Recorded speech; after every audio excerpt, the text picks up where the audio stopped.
You are listening to the It's Your Time podcast, and I'm your host, Certified Life Coach Michelle Arnold Burke. In today's episode, I'm discussing mental health matters. Welcome to the It's Your Time podcast, the podcast where busy professionals like you get the practical solutions and support you need to gain control of your schedule so you can strive to be the best in your career, but without the stress and overwhelm. If you're looking to increase your energy and decrease your stress, you are in the right place.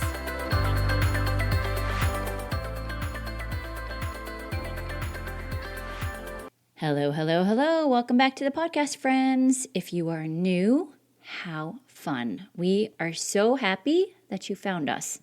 And folks, listen, please share. We want more people listening and learning and changing their lives. And today, we have an important topic that I would love to carry the conversation over to anyone who is interested. So please know that you can always reach out directly to me, contact@michelleburkecoaching.com about anything we talk about here. That's not just today, that's always. Now, May is Mental Health Awareness Month, and I think we need more people talking about the importance of mental health.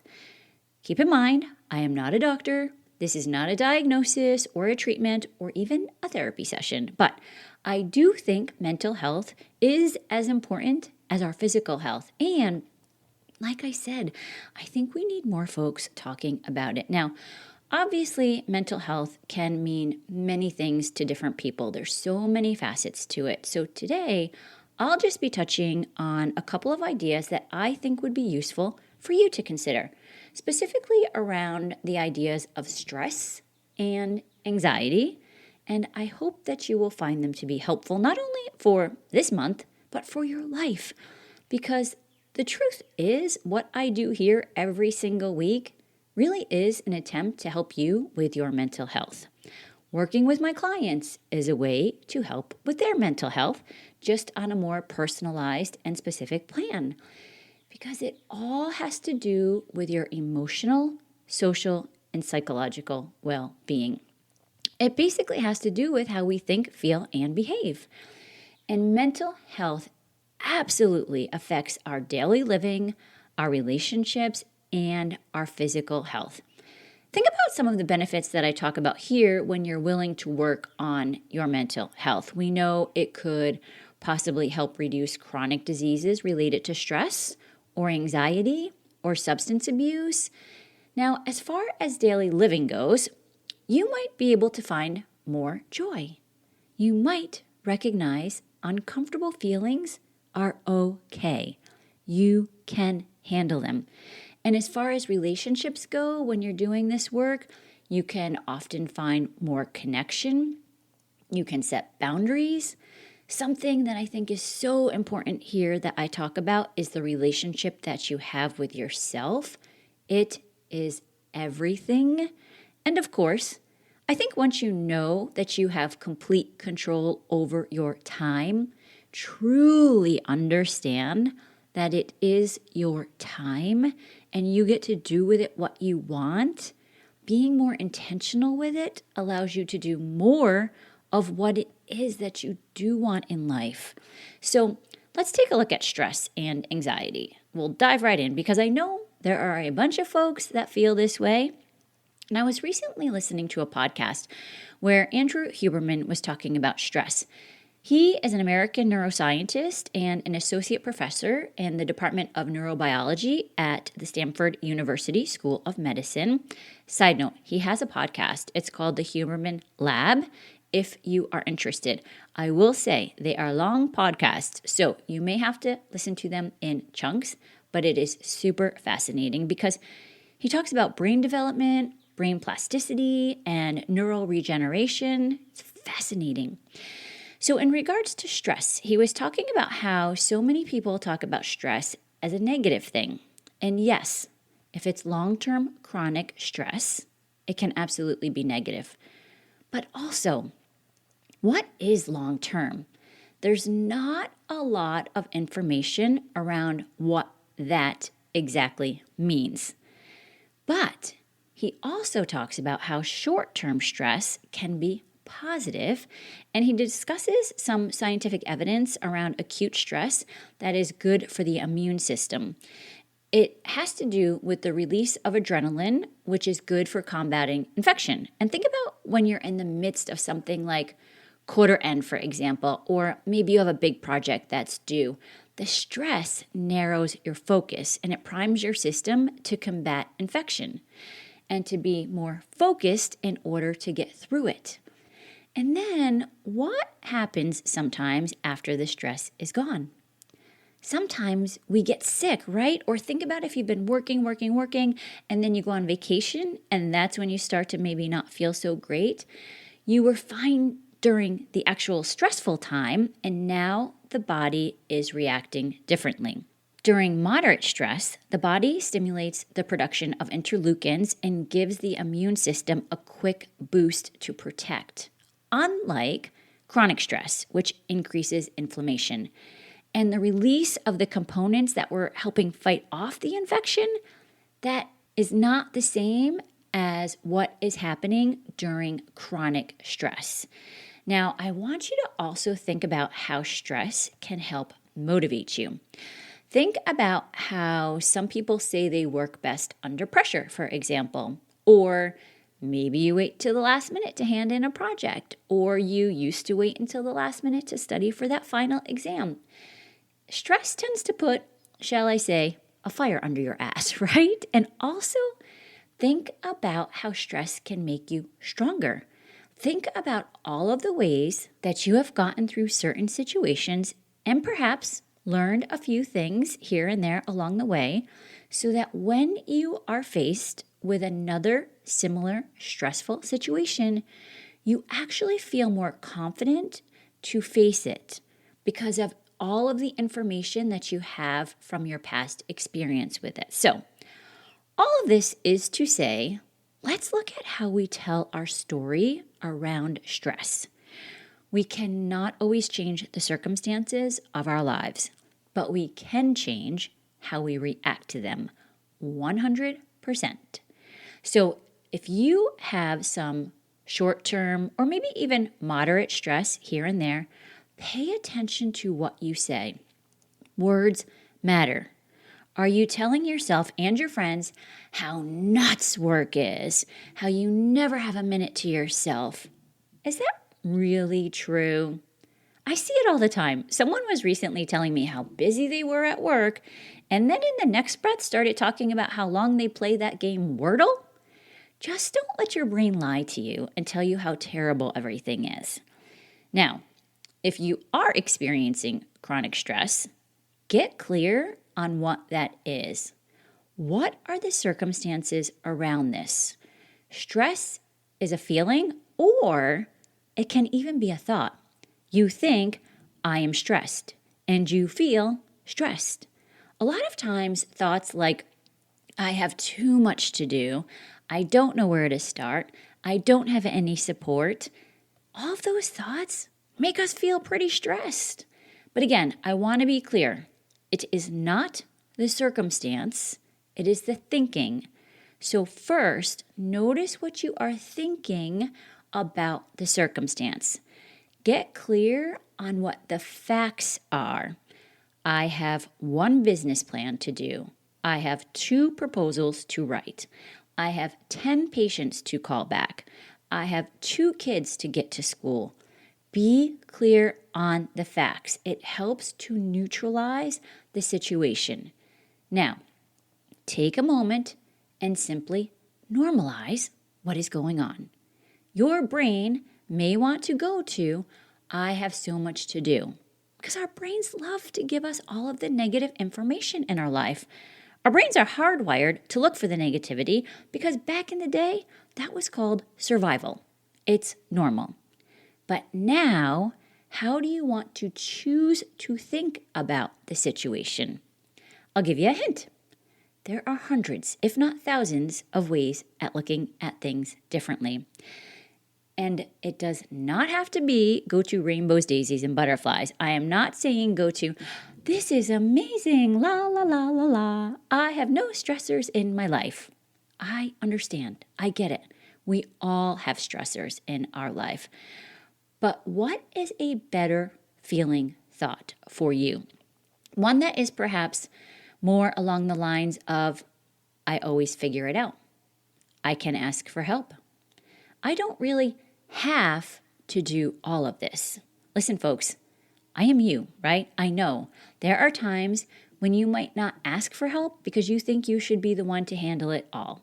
There are times when you don't want to tell others no because you don't want them to be disappointed. And there are times when you will not set boundaries because you don't want to seem too selfish. Those are all thoughts. And those thoughts often lead to inaction of the things that will help you reduce your stress. And I have podcasts in the vault on setting boundaries, and I often talk about how saying no opens up so many yeses, so be sure to check those out if you need more help around those specific topics. So how can you tell your story about stress without piling on more stress? Because sometimes what we do is, let's say, for example, you're telling your girlfriend a story and she's like, oh my God, are you kidding me? Tell me more. He's not worth it. It's very dramatic, right? Or you tell the story and she's like, oh, really? That's all? That doesn't seem too bad.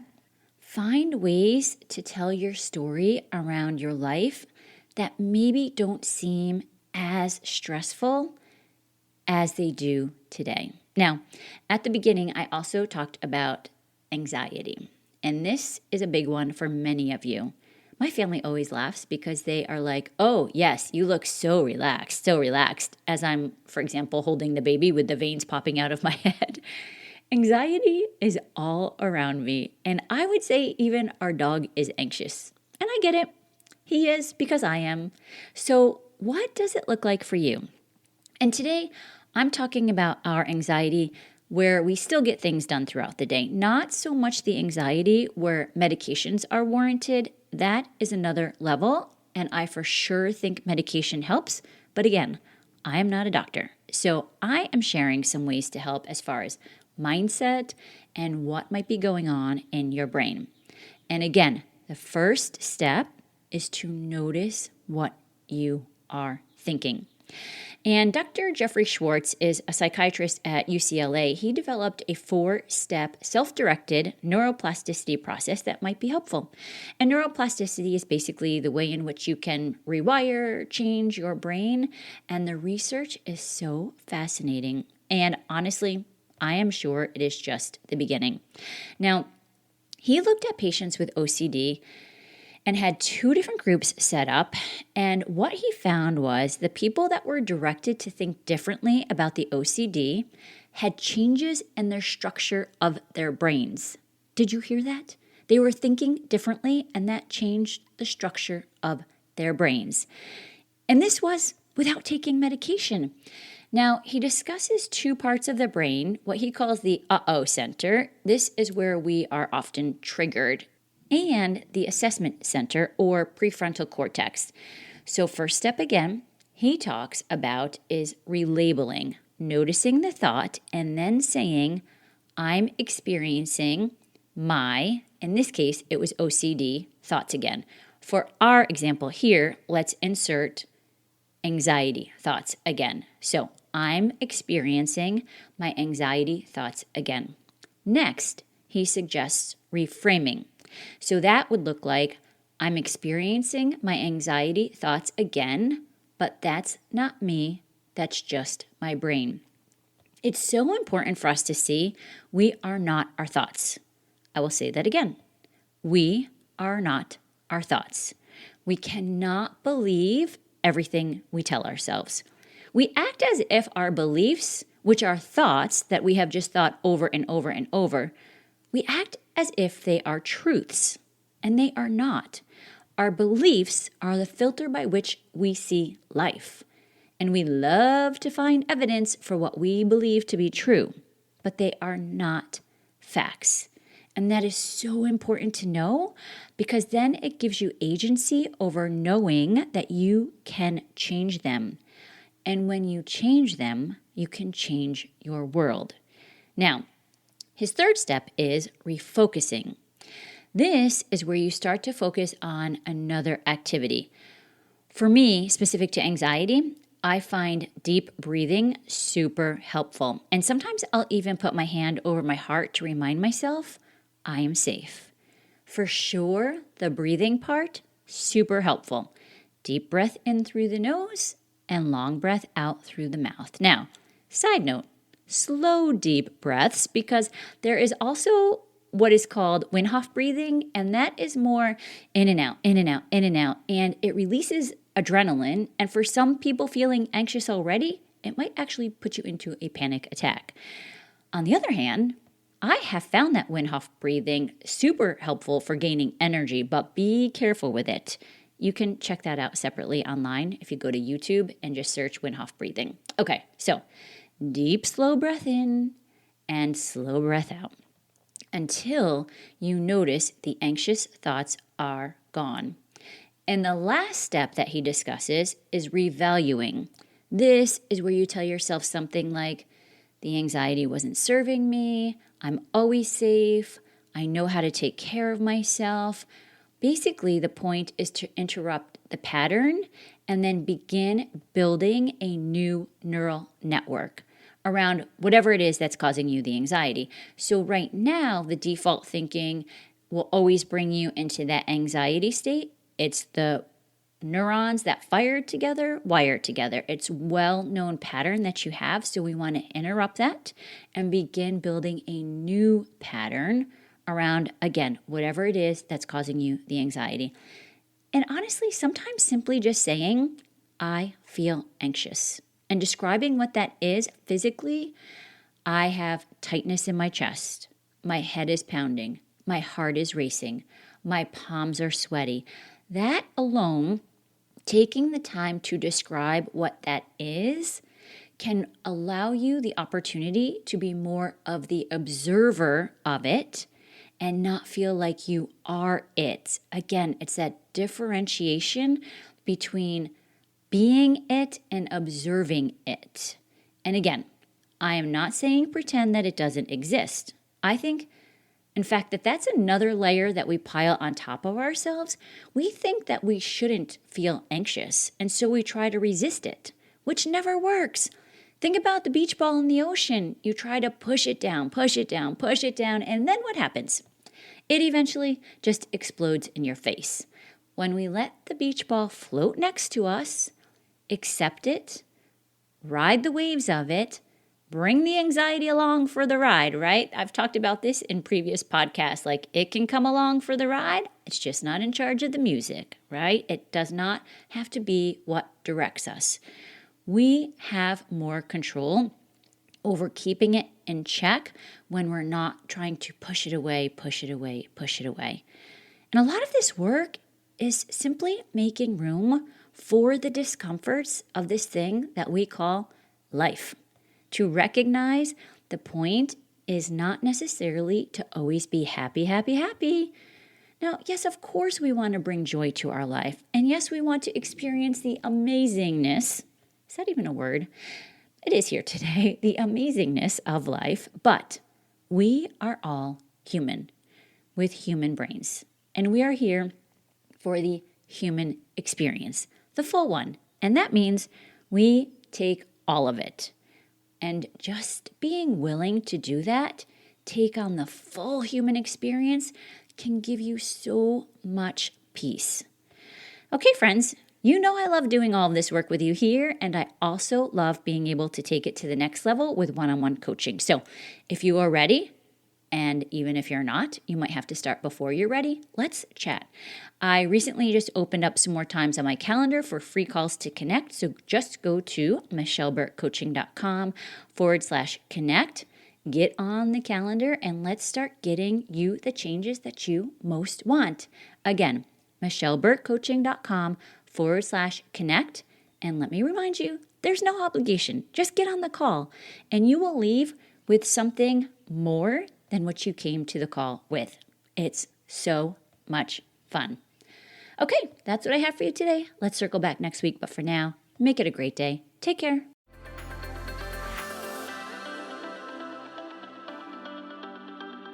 Did you know you can take this work to a deeper level with me one-on-one? Go to michelleburkecoaching.com and click on Get Started to begin.